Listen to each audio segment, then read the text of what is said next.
Perfeito, gente. Então, a partir de agora, a gente está gravando mais uma sessão de estudos, mais uma noite de estudos aqui do Centro Espírita Irmã Laura de Volta Redonda. Hoje é quarta-feira, dia 1º de dezembro. Chegamos em dezembro, mês do Natal, aniversário do nosso mestre, né? Então, dia 1º de dezembro de 2021. Um ano que eu tenho certeza de que não foi fácil para nenhum de nós, mas também foi um ano que nos trouxe muita capacidade de aprendizado, de renovação no campo das emoções, né? De qualquer forma, na noite de hoje eu separei, antes da gente dar início efetivamente aos estudos, uma leitura que é até um pouquinho mais extensa, peço desculpas a vocês, mas uma leitura que eu acho que é muito proveitosa. É do livro Estude e Viva. Eu peguei ele emprestado da minha irmã, Annalise, e é psicografado pelo Chico Xavier e pelo Valdo Vieira, e foi escrito pelos espíritos de Emmanuel e de André Luiz também. Tá?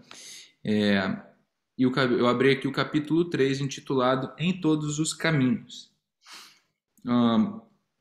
Aí os temas estudados aqui pelos espíritos nesse capítulo em específico são a autocrítica, a construção íntima, a escolha de ideal, a existência de Deus, a necessidade de autoburilamento e a responsabilidade de viver. Vamos ler aqui. Seja qual for a experiência, convence-te de que Deus está conosco em todos os caminhos. Isso não significa omissão de responsabilidade ou exoneração da incumbência de que o Senhor nos revestiu. Não há consciência sem compromisso, como não existe dignidade sem lei. O peixe mora gratuitamente na água, mas deve nadar por si mesmo. Aqui já matou, né? A árvore, embora não pague imposto pelo solo em que se vincula, é chamada a produzir conforme a espécie. Ninguém recebe talentos da vida para escondê-los em poeira ou ferrugem. Nasceste para realizar o melhor. Para isso, é possível que te defrontes com embaraços naturais ao próprio burilamento, qual a criança que se esfalfa compreensivelmente nos exercícios da escola. A criança atravessa as provas do aprendizado sob a cobertura da educação que transparece do professor. Desempenhamos as nossas funções com o apoio de Deus. Se o conhecimento exato da onipresença divina ainda não te acode a mente necessitada de fé, pensa no infinito das bênçãos que te envolvem sem que despendas mínimo esforço. Não contrataste engenheiros para a garantia do sol que te sustenta, nem assalariaste empregados para a escavação de minas de oxigênio na atmosfera, a fim de que se renove o ar que respiras. Reflete por um momento só nas riquezas ilimitadas ao teu dispor, nos reservatórios da natureza, e compreenderás que ninguém vive só. Confia, segue, trabalha e constrói para o bem. E guarda a certeza de que, para alcançar a felicidade, se fazes teu dever, Deus faz o resto. E aí, para finalizar, eles colocam aqui para a gente prescrições sempre novas. Veja o que você quer realmente. A procura da luz inclui o combate à sombra. Alimente princípios superiores. Realizar o melhor é melhorar a si mesmo. Use discernimento. A convicção espírita baseia-se na ciência da lógica. Atenda à paz com todos. Quem cultiva aversões cria a infelicidade. Trabalhe nas boas obras. Ninguém segue o evangelho sem transpirar. Critique o que você fale ou escreva. A propaganda indisciplinada costuma desacreditar o serviço que apregoa. Não inculpe os outros por suas decepções. Somos arquitetos de nossos destinos. Sirva sem discutir. O concurso sincero silencia a discórdia. Aperfeiçoe as próprias preces. A natureza da rogativa evolui com a elevação de nossa própria natureza.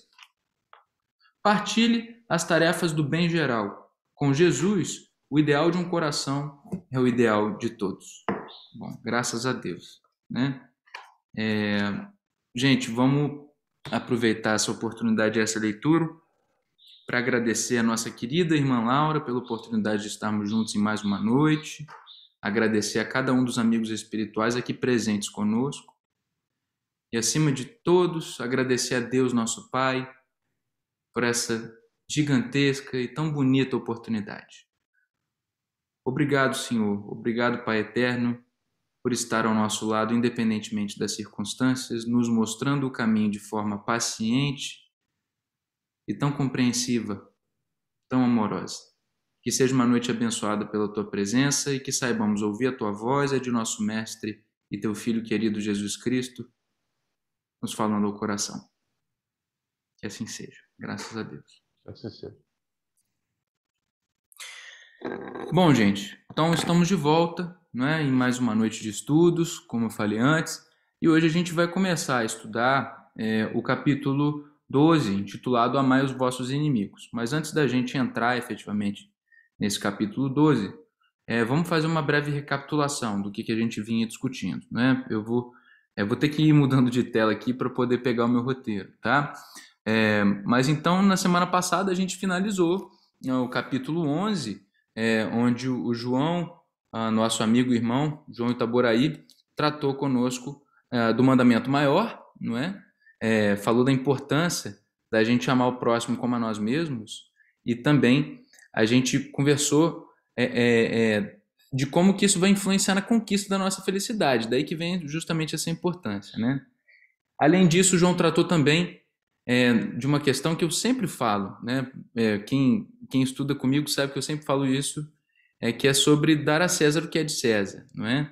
Então a gente nunca pode, de maneira nenhuma, ou pelo menos a gente tem que evitar ao máximo utilizar o nosso costume religioso, digamos assim, como uma desculpa para a gente desrespeitar os direitos dos outros, né? Ou para a gente deixar de cumprir as nossas obrigações perante a sociedade, né? Seja no nosso trabalho, seja cumprindo alguma obrigação pública, não é? É muito importante a gente levar isso em conta. Por isso que Jesus traz essa importância de dar a César o que é de César, não é? Então, respeito às instituições, à sociedade, aquilo que foi construído antes de nós e onde a gente foi inserido. Nós espíritas sabemos que a gente não está no Brasil por um acaso. Então, nenhum de nós a gente tem condições mais de falar assim, por que eu nasci aqui? Eu não queria nascer no Brasil, eu queria ter nascido na Suíça. Isso não é verdade. A gente escolheu vir para cá porque a gente precisava vir para cá. Então, não nos esqueçamos nunca das nossas responsabilidades enquanto cidadãos brasileiros e cidadãos, naturalmente, do mundo, né? Membros desse grupo de bilhões de espíritos aqui encarnados no planeta Terra. Tá? E também uma outra coisa que eu queria destacar, que o João nos trouxe, e está lá no capítulo, não é? No capítulo 11, é sobre a caridade e a fé andando juntas, e a gente entender que a caridade sem a fé não vai nos bastar. Isso não é uma crítica, não vamos entender isso como uma crítica dos espíritos superiores, nem do Kardec, àquelas pessoas que ainda não têm fé. O que eles destacam ali é a necessidade de se desenvolver a fé. Porque chega uma hora em que o calo material, digamos assim, ele vai apertar, não é? Seja porque a gente tem uma doença muito grave, né? Seja porque a gente vê um ente querido partindo cedo demais, ou às vezes de uma forma trágica, não é uma forma muito dolorosa, seja porque a gente perde muitos bens materiais de uma hora para outra, ou a gente entra numa trajetória de conflito com alguém da nossa família, né? Todas essas questões da vida, elas estão ligadas de uma forma ou outra a questões não puramente, mas muito materiais, certo? Então é importante a gente desenvolver a nossa fé, porque mesmo que você seja uma boa pessoa, que você busque ser uma pessoa bacana, que ajuda os outros, que pratica a caridade material e também do ponto de vista emocional, chega um momento, como eu falei anteriormente, em que esse calo vai apertar. E se você não tiver fé para poder te dar a base, você muito provavelmente vai cair, não é? Vai cair naquela tentação de se revoltar, de achar que você foi abandonado. E esse abandono, ele nunca acontece. Nunca aconteceu e nunca vai acontecer. Deus nunca nos abandonou ao longo da nossa existência, independentemente das nossas falhas. O que nos é dado sempre são possibilidades de resgate, né? Nos lembremos disso. Eu até dei uma olhadinha na internet para ver o que significa, qual era o significado da palavra inspirar, o significado no sentido da etimologia, né? De onde veio a origem da palavra inspirar, para falar de forma mais correta, para explicar o seguinte para vocês, porque lá no finalzinho dessa mensagem, esse espírito protetor diz o seguinte: triunfarei se a caridade vos inspirar e a fé vos sustentar, não é? Então, inspirar vem de soprar sobre, não é? Ou ensino, e depois, lá na época dos romanos, isso já tomou o significado de insinuar algo no coração de alguém. Então, que a gente seja o quê? Que a gente permita que esse bafio, não é? Esse sopro da caridade nos envolva, não é? Mas que a gente tenha como sustento a nossa fé. Essa é a proposta da espiritualidade superior a nós. E eu achei muito importante de trazer isso e mais algumas outras questões para a gente finalmente poder entrar aí no nosso capítulo dessa semana e da semana que vem, tá? A gente falou muito nas semanas que antecederam o estudo que foi orientado pelo João Itaboraí. A gente estudou bastante na companhia do Jorge, do Guilherme, do próprio João e também na minha, né, sob as nossas orientações. A gente estudou a importância da resignação, a importância da humildade, da gente desenvolver a pureza do coração, o pecado por pensamento, como que ele pode influenciar negativamente na nossa vida. A gente falou sobre a importância da gente desenvolver a mansidão ou a mansuetude, não é? Da gente buscar se acalmar diante das vicissitudes da vida. E também a gente falou sobre, se não me engano, é a última das bem-aventuranças que a gente estudou, da misericórdia, da gigantesca necessidade da gente buscar ser misericordioso, né? Todas essas são todos esses, perdão, foram estudos sobre as bem-aventuranças, né? E eu trouxe tanto essa parte inicial ali relacionada ao capítulo 11, né, do Amai ao próximo como a ti mesmo, quanto esse resuminho muito curtinho sobre as bem-aventuranças, porque elas têm muito a ver, tudo isso tem muito a ver com o que a gente vai discutir ao longo das próximas 2 semanas aqui no capítulo 12, intitulado Amai os vossos inimigos, né? Então a gente vai esclarecer daqui para frente essa necessidade que existe por trás de amai os vossos inimigos.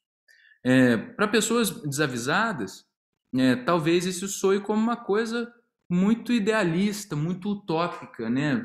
Uma coisa muito distante da gente amar os nossos inimigos. E dependendo da interpretação que você tiver, realmente pode ser uma coisa realmente muito utópica, muito distante e até mesmo impossível da gente conseguir atingir nessa encarnação. E é por isso que o Kardec, logo no início do capítulo, ele faz 2 coisas. A primeira é ele traz para a gente alguns trechinhos aí dos evangelhos, né, de Mateus e de Lucas, para poder mostrar onde que Jesus fala sobre a importância de amar aos nossos inimigos, né? E depois ele explica para a gente, com uma dose generosa de realismo, o que Jesus Cristo quis dizer com esse amar os vossos inimigos, tá? Vou ler aqui para vocês um pouquinho, que o Kardec vai explicar muito melhor do que eu. Vamos lá. Vocês me ouvem bem? Dá um joinha se estiverem me ouvindo bem. Ok. Qualquer dúvida, pessoal, por favor, podem me parar, me questionar. Estou sempre aqui para isso também, tá? Item 3, lá do capítulo 12. Se o amor do próximo constitui o princípio da caridade, amar os inimigos é a mais sublime aplicação desse princípio, porquanto a posse de tal virtude, ou seja, do amor ao inimigo, representa uma das maiores vitórias alcançadas contra o egoísmo e o orgulho. Realmente, né? Isso daqui é uma coisa muito lógica. É muito mais difícil, é uma missão bem mais complicada a gente conseguir amar as pessoas que não nos querem bem, que nos causam problemas, que estão atrapalhando a nossa vida, né? Entretanto, há geralmente equívoco no tocante ao sentido da palavra amar neste passo. Não pretendeu Jesus, assim falando, que cada um de nós tenha para com seu inimigo a ternura que dispensa a um irmão ou amigo.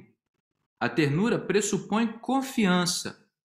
Ora, ninguém pode depositar confiança numa pessoa sabendo que esta lhe quer mal. Ninguém pode ter para com ela expansões de amizade sabendo-a capaz de abusar dessa atitude. Entre pessoas que desconfiam umas das outras, não pode haver essas manifestações de simpatia que existem entre as que comungam nas mesmas ideias. Enfim, ninguém pode sentir em estar com um inimigo prazer igual ao que se sente na companhia de um amigo. Então, aqui o Kardec já começa a trazer uma ponderação muito importante. Esse amor que a gente é convocado a desenvolver, a exercitar e a sentir pelos nossos inimigos, ele não é o mesmo amor, Ele não vai nos trazer as mesmas sensações, as mesmas emoções que a gente vai sentir quando a gente desfruta da companhia de um amigo nosso, de uma pessoa que é da nossa confiança, que nos faz bem de uma forma notória. Aqui a gente não está tratando, pessoal, porque às vezes a gente pode pensar, poxa, mas às vezes você acha que a pessoa não gosta de você, mas ela gosta. Às vezes você acha que a pessoa está te prejudicando, mas ela não está buscando te prejudicar. Não é disso que a gente está falando aqui. Os inimigos aos quais o Kardec está se referindo são, de fato, pessoas que não nos querem bem, tá? Isso tem que ficar bem claro, para a gente não confundir as bolas. E mesmo assim a gente tem que buscar amá-los, mesmo sabendo que eles não gostam da gente, mesmo sabendo que eles não querem o nosso bem. Aí tem... E aqui a gente tem uma questão que é social, de amizade normal, né? Isso daqui faz muito sentido. Só que agora o Kardec vai um pouco adiante, ele já traz algumas questões que são de cunho espírita. A diversidade na maneira de sentir nessas duas circunstâncias diferentes resulta mesmo de uma lei física, a da assimilação e da repulsão dos fluidos. O pensamento malévolo determina uma corrente fluídica que impressiona penosamente, causa um certo mal-estar, não é? O pensamento benévolo nos envolve num agradável eflúvio. Daí a diferença das sensações que se experimenta a aproximação de um amigo ou de um inimigo. Então, que ele traz isso é muito importante, porque senão a gente pode cair na besteira, no erro, na ingenuidade, às vezes, de achar que da noite para o dia a gente vai virar santo. Não é? E não é assim que funciona. A gente está passando por um planeta para a gente progredir. E, missão complicada essa. Todos nós temos muitos problemas para resolvermos internamente e também com as pessoas que nos cercam. Então não adianta a gente tentar dar um salto, né? Dar um passo maior do que a perna. A proposta do Kardec, ela respeita o espírito de sequência da natureza, a gradação natural das coisas, não é? Que as nossas próprias provas e expiações já vão nos impor. Então, por isso que o mais importante da vida é a gente viver, orar e meditar para poder entrar em sintonia com aquilo que já está desenhado, não é? Para a gente fugir o mínimo possível daquilo que foi planejado pela espiritualidade superior. Vamos seguir em frente.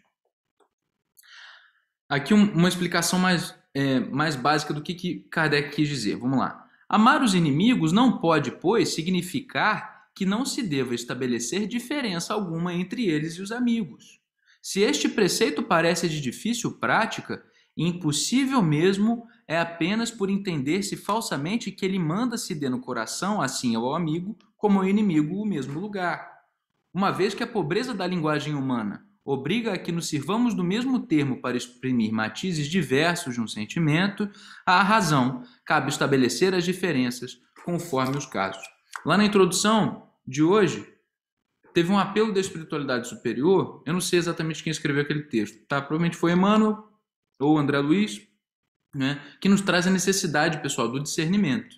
Então, está escrito amar, mas como o Kardec falou aqui, é por conta da pobreza, às vezes, da linguagem humana. Às vezes, na própria tradução, como a gente sabe, uma palavra é trocada e aí parece que é uma coisa mais em específico, mas, na verdade, o que era trazido era algo um pouco mais geral. A gente precisa buscar discernir de verdade o que está se passando aqui no texto, né? E agora o Kardec vai explicar o que significa efetivamente, na visão dele, na visão espírita e naquilo que a gente considera que é a visão do Cristo, amar os inimigos. Amar os inimigos não é, portanto, ter-lhes uma afeição que não está na natureza, visto que o contato de um inimigo nos faz bater o coração de modo muito diverso do seu bater ao contato de um amigo. Amar os inimigos é não lhes guardar ódio, nem rancor, nem desejos de vingança. É perdoar-lhes, sem pensamento oculto e sem condições, o mal que nos causam. É fácil isso aqui? Não. Então vocês veem que, apesar de ter esse texto conter uma generosa dose de realismo, né, ele só torna possível amar o inimigo. Mas não é tarefa fácil. Não é mesmo. Porque o que se pede ainda é muito difícil de se fazer, né? Amar os nossos inimigos é não opor nenhum obstáculo à reconciliação com eles. É desejar-lhes o bem e não o mal. É experimentar júbilo em vez de pesar com o bem que lhes advenha. É socorrê-los em se apresentando ocasião. É abster-se, quer por palavras, quer por atos, de tudo o que os possa prejudicar. É, finalmente, retribuir-lhes sempre o mal com o bem, sem a intenção de os humilhar. Quem assim procede, preenche as condições do mandamento. Amai os vossos inimigos. Poxa vida, não podia ter sido mais correta essa avaliação do Kardec, né? Que comentário bacana que ele nos traz. Então ele traz uma visão muito prática de como que a gente pode buscar, do que significa efetivamente amar os nossos inimigos, de uma forma realista. Mais uma vez, não é fácil, mas uma forma realista. E acima de tudo, isso daqui é muito consolador, porque pode fazer parte do nosso cotidiano, é possível que a gente pratique, e a partir do momento em que a gente consegue fazer isso, é extremamente libertador. Toneladas de peso, de mágoa vão sair das nossas costas, não é? Do nosso perispírito. Então, a gente tem que entender sempre, pessoal, que essa convocação aqui, esses mandamentos que a gente estuda, não é?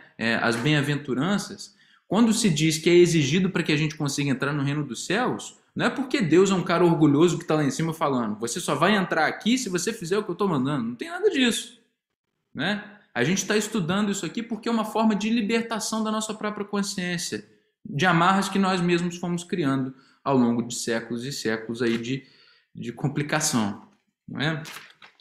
Bom, vamos avançando agora para o item 4. Agora são 26, tranquilo, ainda tem um tempinho. Vou continuar lendo, tá? Amar os inimigos é, para o incrédulo, um contrassenso. Aquele para quem a vida presente é tudo, vê no seu inimigo um ser nocivo, que lhe perturba o repouso e do qual unicamente a morte, pensa ele, o pode livrar. Uma coisa importante da gente desenhar, pessoal, é que desde que o Kardec escreveu isso daqui, muita coisa de ruim aconteceu na sociedade, mas algumas coisas muito boas aconteceram. A ciência se desenvolveu muito, né? Muito se desenvolveu. E hoje em dia a gente já consegue enxergar algumas pessoas que são incrédulas que não experimentam todo esse prazer aí em fazer mal aos seus próprios inimigos, né? Tem pessoas que não desfrutam da crença religiosa, seja ela espírita ou não, que já começam a compreender, até mesmo por bases científicas, matemáticas, que realmente fazer mal para os outros faz mal para você também. A ciência está conseguindo avançar também nesse campo, né? De qualquer forma, daí vem o desejo de vingar-se, né? Nenhum interesse tem em perdoar, senão para satisfazer o seu orgulho perante o mundo. Em certos casos, perdoar-lhe parece mesmo uma fraqueza indigna de si. Se não se vingar, nem por isso deixará de conservar rancor e secreto desejo de mal para o outro. Isso daqui já é uma coisa que eu acho que a ciência não conseguiu chegar lá, né? E que os incrédulos ainda sofrem muito com isso. A pessoa pode não se vingar de uma forma material, pode não bater na outra, pode não xingar, não é? Pode não perder as estribeiras, não é? Pode não agredi-la diretamente, pode até não prejudicá-la, talvez no trabalho, alguma coisa assim, mas nem por isso ela consegue deixar de conservar rancor e secreto desejo de mal para o outro. É aquela mágoa que está no nosso peito e na nossa mente. Isso é uma coisa que, infelizmente, eu acredito que todos nós ainda conservemos. Todos nós. Mesmo que seja com nós mesmos. Talvez você fale, não tenho inimigos por aí, né? Mas muito provavelmente você conserva mágoas consigo, contra a sua própria pessoa. Eu estou dizendo isso, pessoal, não é para a gente, né, achar que a gente é horrível, não. Porque a gente tem que saber onde a gente está, né? A gente está no planeta Terra. A gente não está lá em Júpiter, não. Então, vamos adiante. Agora olha a responsabilidade, hein? Para o crente e, sobretudo, para o espírita, muito diversa é a maneira de ver, porque suas vistas se lançam sobre o passado e sobre o futuro, entre os quais a vida atual não passa de um simples ponto. Sabe ele que, pela mesma destinação da terra, deve esperar topar aí com homens maus e perversos. Então, vamos lá. Partindo do preceito de que a gente já seja espírita convicto, todo mundo aqui, tá? Todo mundo está me ouvindo agora, que vai me ouvir depois. Então, a gente sabe que somos imortais. A gente sabe que essa experiência que a gente está vivendo, ela é uma experiência de diversas outras que já vivemos, e por isso que a gente tem que sofrer agora, e é uma experiência de infinitas outras que a gente ainda vai viver, né? Na carne e também fora dela. A gente sabe que quando a gente deixa o corpo físico, a gente continua vivendo, tendo novas experiências e se preparando, às vezes, para voltar aqui. Depois de muito, muito tempo, a gente não precisa mais voltar à encarnação. É isso que o Kardec está trazendo. Essa é a visão do espírita. O espírita sabe que passa por isso, está nesse planeta desse jeito, porque precisa passar por isso, porque merece estar aqui, porque é uma necessidade para a própria evolução. Ok. Então, as maldades com que se defronta fazem parte das provas que lhe cumpre suportar. E o elevado ponto de vista em que nós espíritas nos colocamos lhe torna menos amargas as vicissitudes, quer advenham dos homens, quer das coisas. Né? Às vezes, a culpa não é de nenhum homem, às vezes são circunstâncias. Né? Vamos supor que você opera no mercado financeiro.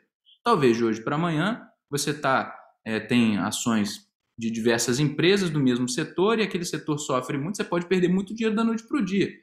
Isso você não vai colocar a culpa numa pessoa específica, às vezes é o sistema que vai, de certa forma, prejudicar a sua posição financeira.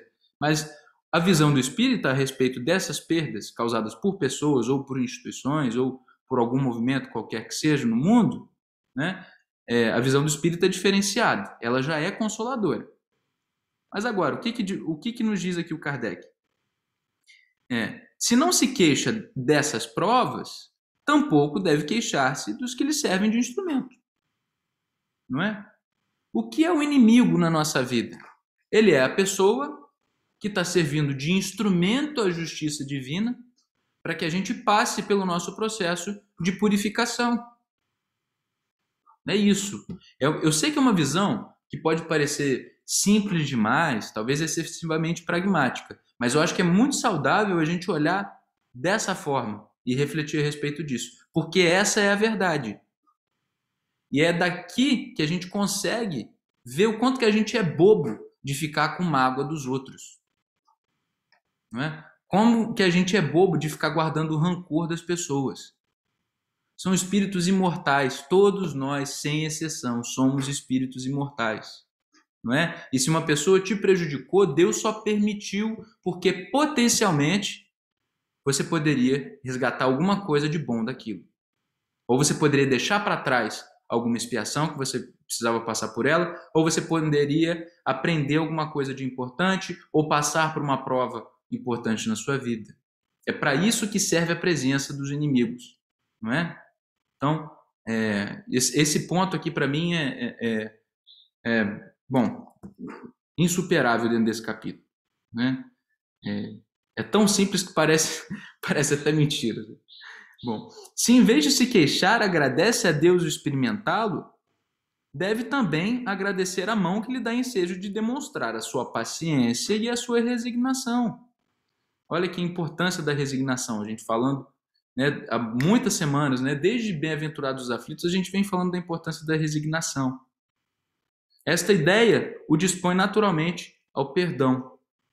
Sente, além disso, que quanto mais generoso for, tanto mais se engrandece aos seus próprios olhos e se põe fora do alcance dos dardos do seu inimigo. Aí é uma questão da gente elevar até o nosso padrão vibratório. A gente vai mudando a nossa mente e o nosso coração e a gente começa a ficar imune a esses dardos venenosos que tentam nos atingir. E não é porque você é um bonzão, eu não me importo com isso. Não é isso. É porque aquilo passa a fazer cada vez menos diferença na sua vida. Você começa a compreender que a sua felicidade, para ela ser conquistada, você precisa passar por essas circunstâncias, não é? E depois de certo tempo, você começa a falar, poxa vida, que pena que essa pessoa pensa desse jeito, né? Mas não é mais problema meu. Não é mais problema meu. Eu quero que ela fique feliz, que ela se esqueça de me fazer o mal, porque não vale a pena para ela e para mim já não faz mais diferença. Então, esse é o nosso objetivo, não é? A gente se elevar desse jeito, falar com tranquilidade a respeito dos nossos inimigos, das pessoas que nos prejudicam, não é? Deixar de lado a mágoa. Eu sinto que a gente ainda tem um desafio grande nisso, tá, pessoal? Muito grande. E não é à toa que a gente é espírita, né? Graças a Deus que a gente tem esse apoio aqui para passar por esses desafios. Vamos em frente. Agora tratando já de uma questão ainda mais espírita, tá? Na parte já relacionada aos inimigos desencarnados. No item 5, o Kardec traz o seguinte. Ainda outros motivos tem o espírita para ser indulgente com seus inimigos. Então, se aquilo ali não foi o suficiente para você, Tenho mais. Sabe ele, primeiramente, que a maldade não é um estado permanente dos homens, que ela decorre de uma imperfeição temporária, e que assim como a criança se corrige dos seus defeitos, o homem mau reconhecerá um dia os seus erros e se tornará bom. Isso é uma verdade. A gente já vem tratando da imortalidade da alma, né? E da nossa progressividade, da lei de progresso. Sabe também que a morte apenas o livra da presença material do seu inimigo, que vai embora só o corpo, pois que este o pode perseguir com o seu ódio, mesmo depois de haver deixado a terra. Então morreu o corpo, a gente sabe que o indivíduo continua existindo. Que assim, a vingança que tome falha ao seu objetivo, visto que, ao contrário, tem por efeito produzir maior irritação, capaz de passar de uma existência a outra. Então, gente, isso é um ponto também interessante da gente tocar. Não se cura o ódio com mais ódio, não é? A gente vive num planeta que ainda acha que é assim que funciona. Isso é muito perigoso. Eu conheço muitas pessoas, né? Inclusive, confesso que com algumas delas eu tenho um pouco de mágoa, né? Faço essa minha culpa aqui. Eu conheço muitas pessoas que começaram a querer tirar da gente o direito da gente combater o ódio com amor. Eu conheço pessoas que começaram a achar que a gente é omisso porque a gente está agindo dessa forma, que a gente está sendo permissivo com o mal, e não é verdade. É claro que existe uma linha tênue entre a permissividade e o tipo de amor que a gente consegue sentir, porque nós somos seres humanos ainda muito imperfeitos. Então, não estou dizendo que a gente não tem que fazer uma avaliação do nosso comportamento, porque a gente, dependendo das nossas preferências e da forma como a gente pensa, realmente a gente pode acabar sendo permissivo com o mal, né? E não podemos ser, porque a gente precisa combatê-lo. Agora, não conseguimos combater o ódio com mais ódio. Isso nunca funcionou e nunca funcionará. Na história da humanidade, sempre que a gente buscou resolver algum problema com sangue, a gente gerou mais sangue naquele momento e para todas as gerações futuras. Não é? Inclusive, provavelmente muitos de nós estávamos lá, fazendo parte de um lado ou de outro, independentemente da revolução, independentemente do lado do qual você estivesse. Né? A gente recebe até hoje, dentro do Centro Espírita, um monte de espírito perdido, não é? E que se vê manchado de sangue e deformado por isso, com o perispírito todo deformado por causa dessas guerras de muito tempo atrás. Não é? E a desculpa por trás disso tudo era sempre a melhor das desculpas. Não é? Falava-se de opressão, falava-se de religião, de espiritualidade, isso tudo uma grandíssima desculpa para a gente promover a nossa própria opinião e oprimir os outros. Não é? A violência funciona dessa forma. Então, compreendamos que sim, a gente ainda tem problemas com violência dentro de nós, que às vezes a gente vai perder as estribeiras, que a gente pode ser grosso com os outros às vezes, que tem vezes que a gente precisa realmente ser mais firme, e não necessariamente a gente vai estar errado por ter firmeza. Mas nunca a gente vai conseguir extinguir a treva com mais treva. Nunca o ódio vai se resolver com mais ódio. O ódio é uma doença da humanidade. Ele é causado pelo egoísmo e pelo orgulho, que são os maiores problemas que a gente tem. Não é? Eu não estou falando de raiva, porque raiva é uma emoção básica. Raiva é uma coisa que todo mundo sente. Não é? Agora, a raiva, quando descontrolada, ela gera o ódio, e o ódio é uma doença. É disso que eu estou falando, tá? Vamos seguindo em frente. Quer falar alguma coisa, Jorge? Ah, não, o Jorge só tirou a câmera, perdão. Cabile, portanto... Ah, perfeito, desculpa, gente. Tem uma empolgada aqui. Cabia ao Espiritismo demonstrar, por meio da experiência e da lei que rege as relações entre o mundo visível e o mundo invisível, que a expressão extinguir o ódio com o sangue é radicalmente falsa, que a verdade é que o sangue alimenta o ódio, mesmo no além-túmulo. Cabia-lhe, portanto, apresentar uma razão de ser positiva e uma utilidade prática ao perdão e ao preceito do Cristo. Amai os vossos inimigos. Não há coração tão... Isso aqui, olha a regrinha do Kardec, hein? Regrinha do Kardec, vamos anotar. Não há coração tão perverso que mesmo a seu mau grado não se mostre sensível ao bom proceder. Aqui ele está nos convocando, afirmando mais uma vez, esse espírito com o qual você está em contato e que está enfermo, que é o seu inimigo, ele não deixa de ser imortal só porque ele é seu inimigo. Ele não deixa de ser amado por Deus só porque ele não gosta de você, só porque ele está te prejudicando, não é? O coração dele, mais uma vez, não há coração tão perverso que mesmo a seu mau grado não se mostre sensível ao bom proceder, não é? É aquilo, gente. Se você muda o seu comportamento com uma pessoa que está tentando que está te espizinhando, se você passa a tratá-la com o devido respeito, se você não se deixa levar por aquela onda de pensamentos ruins que ela está emanando para você, a chance dela mudar o comportamento para melhor é muito maior do que se você ficar agredindo ela de volta. Isso é uma questão lógica. Não é uma questão lógica. Vamos em frente para a gente começar a finalizar. No item 6. Pode-se, portanto, contar inimigos assim entre os encarnados como entre os desencarnados. Os inimigos do mundo invisível manifestam sua malevolência pelas obsessões e subjugações com que tanta gente se vê a braços e que representam um gênero de provações, as quais, como as outras, concorrem para o adiantamento do ser, que por isso as deve receber com resignação e como consequência da natureza inferior do globo terrestre. Então, a obsessão espiritual e a subjugação, né, tudo aquilo que os espíritos inferiores conseguem fazer para nos prejudicar, isso não é coincidência também. A gente passa por isso, assim como as provas materiais, assim como a gente tem problema com pessoas encarnadas que nos servem de provação, essas obsessões que vêm lá do outro lado, que vêm da espiritualidade, né, que vêm do além-túmulo, elas também nos servem de provação e às vezes até mesmo de expiação, tá? Se não houvessem homens maus na terra, não haveria espíritos maus ao seu derredor. Se, consequentemente, se deve usar de benevolência com os inimigos encarnados, do mesmo modo se deve proceder com relação aos que se acham desencarnados. Não é?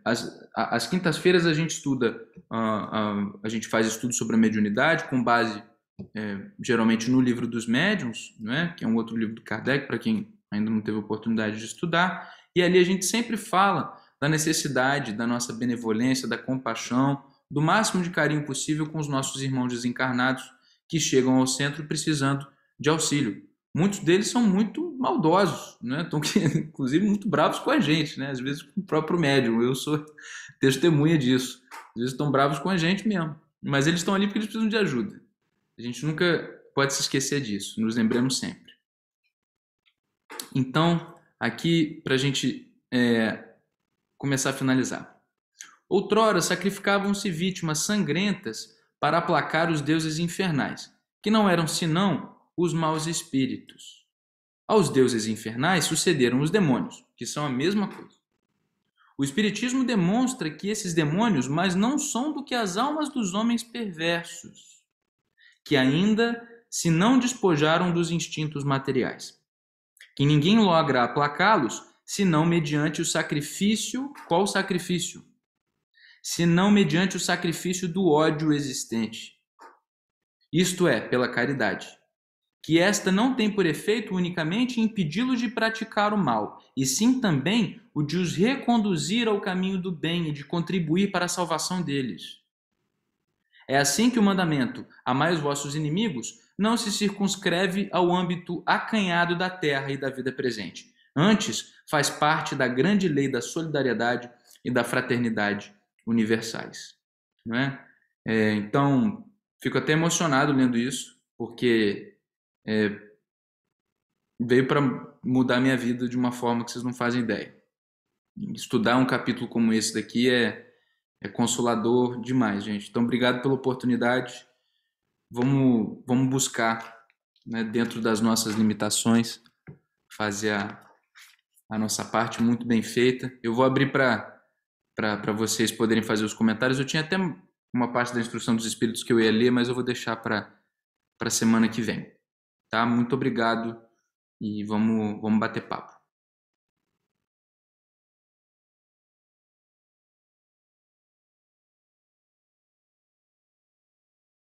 Desculpa, só mais um comentário, né? Eu esqueci de falar da aguinha. Quem puder correr na cozinha, pegar um copo d'água para poder ser fluidificado aí antes do final da reunião, vai ser muito bem-vindo. Anderson, esse assunto é sempre muito interessante e muito difícil, né, da gente entender, principalmente quem não é um estudante, né, não falo nem conhecedor, né, mas um estudante da doutrina espírita, porque ela vem mostrar de uma forma totalmente diferente de muitas religiões, né, e amar realmente o inimigo, né, como foi colocado aí pela sua fala, é muito difícil.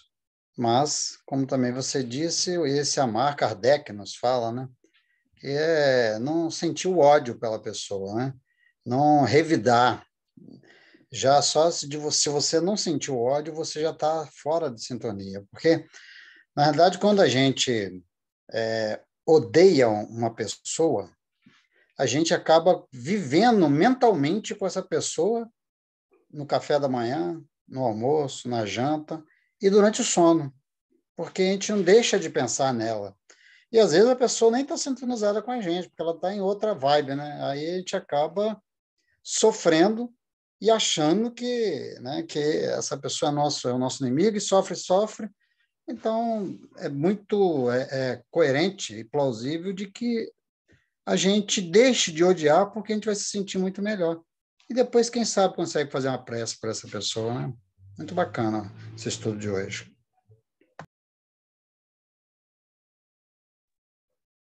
Bom, eu queria só comentar duas coisas, né? Quando você falou, foi excelente o estudo, realmente, por mais que a gente lê, muitas vezes, às vezes passa batido por alguma parte, né?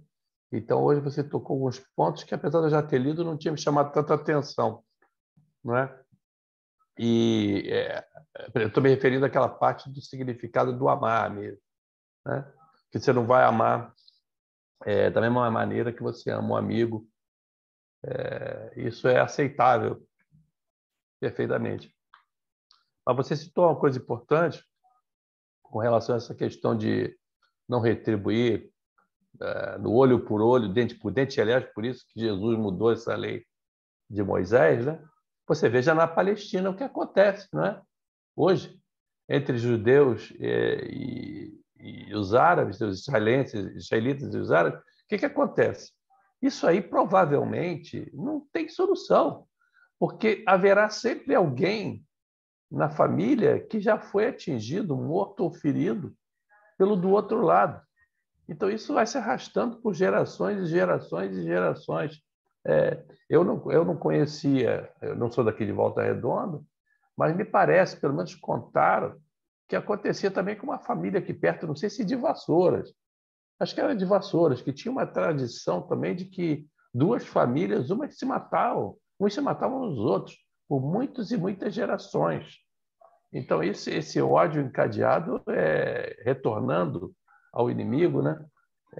É bastante complicado. Isso tem raízes, como você falou muito bem, que vão passar mesmo depois que se desencarna, e a gente tem vários livros que falam sobre isso, que mostram, contam um caso sobre isso. E outro ponto, comentário que eu queria fazer, a gente ainda tem bastante tempo, é uma história que me lembro sempre, talvez muitos conheçam, alguns talvez não conheçam. Como o João falou, nós estamos com alguns irmãos chegando agora, mas vale a pena eu contar. É aquela história do menininho que chegou em casa falando com o pai que coleguinha da escola, e estava com ódio daquele coleguinha da escola e queria o mal daquele coleguinha da escola. Hoje a gente chamaria de bullying, né? Está fazendo bullying com o garotinho. Então o pai, muito sabiamente, pegou um lençol branco, pendurou lá em algum lugar e levou um baú cheio de pedras de carvão. Então falou para ele, olha, você vai descarregar todo esse seu ódio, toda essa sua raiva, jogando pedra em cima daquele lençol. Faz de conta que o lençol é a cara, é o rosto do seu amigo que está te fazendo bullying. Aí o garotinho pegou, jogava a pedra pode jogar outra. Joga. Você para de me perseguir, para de fazer isso comigo. E foi jogando. Quando chegou no final, o pai mostrou a ele: agora olha para você. A roupa, a cara do menininho, a roupa, a mão, o corpo estava todo preto de carvão. Era aquela moral da história de que o que você deseja para o outro está voltando para você em igual intenção, não é? Então, essa história sempre me vem na cabeça sobre isso. Mas eu entendo realmente que é muito difícil esse conseguir essa elevação rapidamente, como você colocou muito bem. Parabéns, Ana. Não, que agradeço, Jorge. Assim, por isso que a gente, até é engraçado, né? Na abertura de hoje também fala-se sobre a gente ir aprimorando a nossa oração, né? E uma coisa que eu aprendi é a pedir ajuda para perdoar também, não é? Porque a gente não, às vezes a gente não consegue perdoar sozinho. Então, pedir a Deus que nos coloque nas situações e no estado mental ideal para que a gente consiga se livrar disso. A gente não pode se esquecer de que Deus quer que a gente perdoe, que Ele vai fazer de tudo para a gente conseguir perdoar essas pessoas. Ele não quer que a gente não os perdoe, porque às vezes fica parecendo que tudo nos leva a odiar cada vez mais, né? E não é verdade. O que a gente precisa é abrir os nossos olhos para as oportunidades que nós mesmos vamos ter de perdoar essas pessoas. Esse é um ponto. Mas agora, você falou em relação à Palestina e me lembrou duas coisas. Tanto no Brasil Coração do Mundo, Pátria do Evangelho, quanto na própria Revista Espírita, são coisas similares.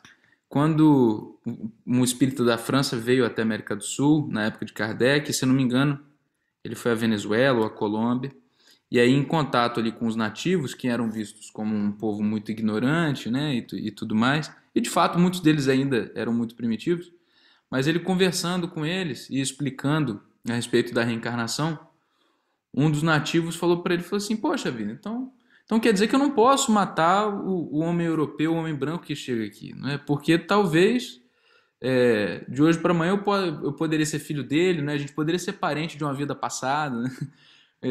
Então você vê como que a lógica da reencarnação ela é capaz, se você acreditar nela, de ajudar a começar a resolver esse problema, né, dos conflitos entre os povos. E lá no Coração do Mundo, Brasil, Coração do Mundo, Pátria do Evangelho, Chico Xavier, tem algo relativamente similar. Existe, em determinada altura aí da nossa história, relata o Humberto de Campos que, eu não sei se foi Ismael, algum espírito muito importante aqui chegou para Jesus e falou assim: Jesus, tá difícil, Jesus, porque, né, eles estão escravizando, escravizaram os negros, estão matando tudo quanto é índio lá, eu não sei o que fazer. Mas aí, uma coisa que ele havia se esquecido é de que quem manda, quem deixa reencarnar, não somos nós, não é o político, não é o conquistador, não é o colonizador, não é o índio, não é o escravo. Quem deixa reencarnar é o espírito que é comandado por Cristo, né? Jesus que manda no planeta. Então, quando alguém vai reencarnar, essa pessoa vai reencarnar estrategicamente naquela família que muitas vezes ele prejudicou numa vida passada, não é? Para poder sofrer aprovação ou desenvolver esse amor. Às vezes é uma família que ele prejudicou, mas é uma família muito bondosa, né? Então, esse recurso reencarnatório, ele é muito importante, a gente não pode se esquecer dele.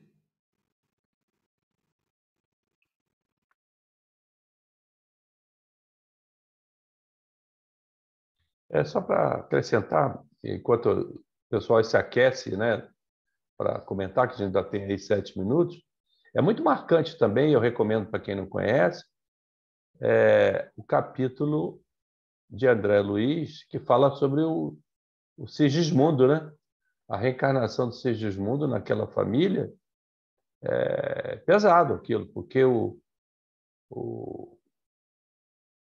tinha havido ali vamos dizer assim, um adultério e se matou o outro. Então, aquela mágoa, aquele ódio, aquela coisa perseguiu por muito tempo e aquela família resolve aceitar de volta ele no seio como um bebê nascendo ali daquele casal para resgatar resgatar essa dívida do passado, de outra encarnação. Isso é extremamente marcante, essa passagem do livro.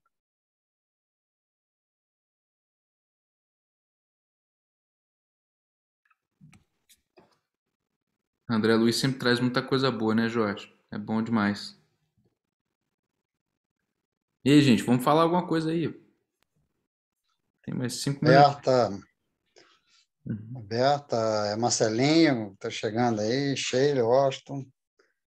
Fala para a gente aí o que vocês acharam, o que vocês pensam. Eu posso Fica à falar? vontade. Posso Pode. falar? Boa noite, gente. Olha, eu adoro ouvir vocês, tá?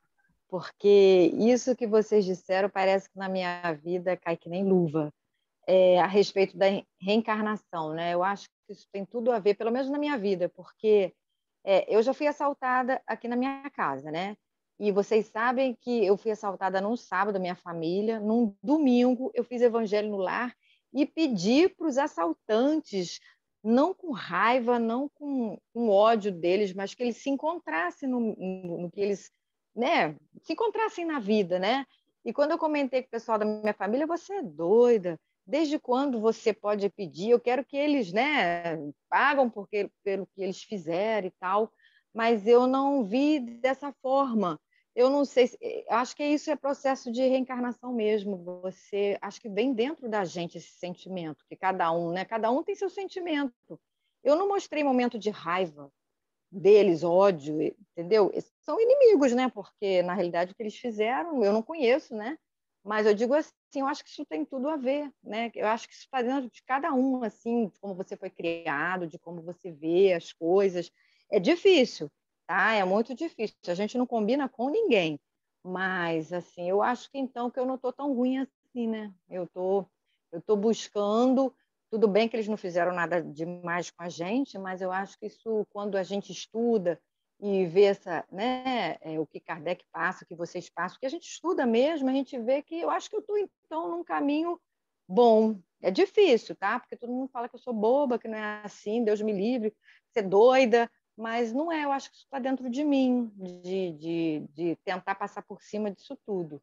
Então, eu acho que isso tem a ver realmente com a reencarnação, que cada um acho que vem, a gente já vem para passar por aquilo e a gente, eu acho que sabe passar, né, saber passar por esses problemas e tocar, né? E talvez pelo nosso exemplo assim, talvez a gente possa ajudar muita gente também, né? Pelo menos passar por isso que é tão difícil, né? Gostei muito de ouvir, Anderson. Obrigada. Eu que agradeço, Sheila. Então, pessoal, deixa eu falar um pouquinho aí que escutando isso tudo, a gente acaba jogando na nossa vida, né? Desde lá que eu lembro, lá dos meus 6, 7 anos de idade, né? Então,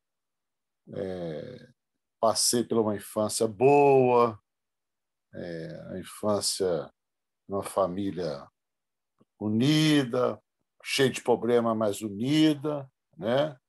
E depois veio minha adolescência, a fase de adulto. E quando eu tive a felicidade de conhecer a nossa doutrina, eu fui me melhorando muito e aceitando muitas outras coisas que eu não aceitava, né? Então, a gente... por que eu estou passando por isso? Igual o Wallace falou. Não, nós pedimos para nascer aqui sim. Lógico que nós pedimos, mas antes eu não achava. Por que eu estou sofrendo isso? Por que eu estou passando pelo aquilo? Tudo isso foi eu mesmo que plantei para mim. E uma hora a gente vai ter que fazer os acertos disso aí, né? Mas se eu não tivesse o conhecimento da doutrina espírita, talvez eu não estaria em outro caminho, né? Com revolta, achando que é mal para todo mundo, né? Então, é, tudo isso que se falou hoje é muito importante a gente sempre estar refletindo nisso aí, pensando para a gente não gerar essa raiva, esse ódio do nosso próximo. Tá bom? Muito obrigado. Eu que agradeço, Washington.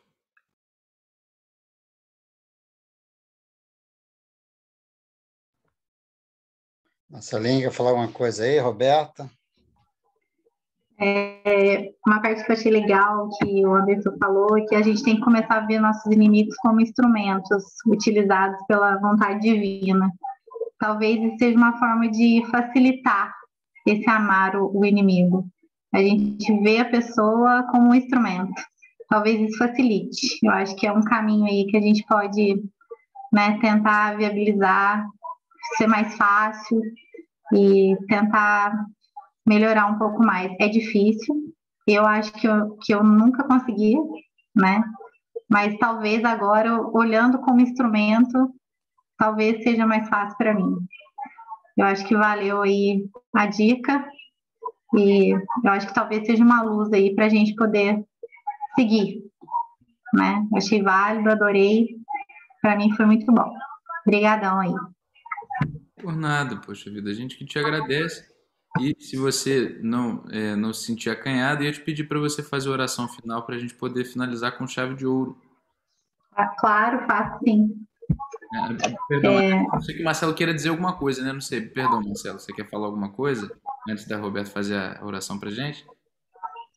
Pois sim, não. Em primeiro lugar, parabenizar, tá? Pela palestra, pelas palavras. E é isso, igual o pessoal falou, né? É difícil, mas a gente, pelo aprendizado, a gente sabe que é necessário, né? E aí cabe a nós, sabendo do dever que a gente tem, né, de tentar fazer com que isso aí cresça, né, com a gente. E a gente ir desenvolvendo isso.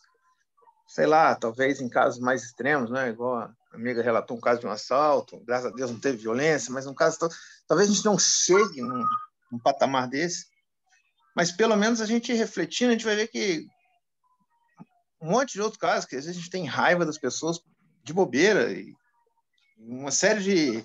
O Itaboraí falou, né? Às vezes a gente fica pensando naquela pessoa, e às vezes a pessoa nem está lembrando da gente.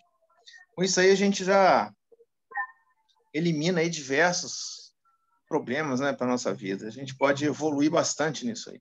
Às vezes raiva é desnecessária, não gostar de uma pessoa, às vezes por um simples ato que a pessoa fez, e às vezes sem olhar, aquela própria pessoa pode ter feito um monte de outra coisa boa também, errou em algum momento, né? Mas aquilo que a pessoa fez de ruim marca mais do que as coisas positivas, e você acaba levando uma raiva a vida inteira por causa de uma atitude. Às vezes que a pessoa até se arrependeu depois. Então é isso aí, agradecer aí pelas palavras, tá? E cabe a nós desenvolvermos, né, ao longo da nossa vida. Perfeito, Marcelo, muito obrigado. É aquilo, ó. Veja o que você quer realmente. A procura da luz inclui o combate à sombra. Lá na abertura a gente falou disso, né? É priorizar aquilo que está na nossa frente. O inimigo que a gente tem é exatamente o que a gente precisa, não é? E só vai ser cobrado da gente aquilo que a gente já consegue fazer. O que a gente ainda não tem capacidade, Deus não espera isso da gente. Ele só espera aquilo que a gente já é capaz. Então você está certíssimo. Tem que ir com calma, com gradação. Mas vamos fazer a oração então para finalizar. Marcelo, pode fazer, Roberto. Pai de infinita bondade, estamos aqui reunidos em seu nome para tentar sempre nos aperfeiçoar, nos tornar pessoas melhores e fazer sempre o bem. Em teu nome, Senhor. Queremos agradecer essa oportunidade de estarmos aqui hoje reunidos, aprendendo um pouco mais sobre tua palavra. Que o Senhor nos abençoe e nos permita cada vez mais evoluir. Amém. Graças a Deus. Muito obrigado. Assim seja, graças a Deus. Amém.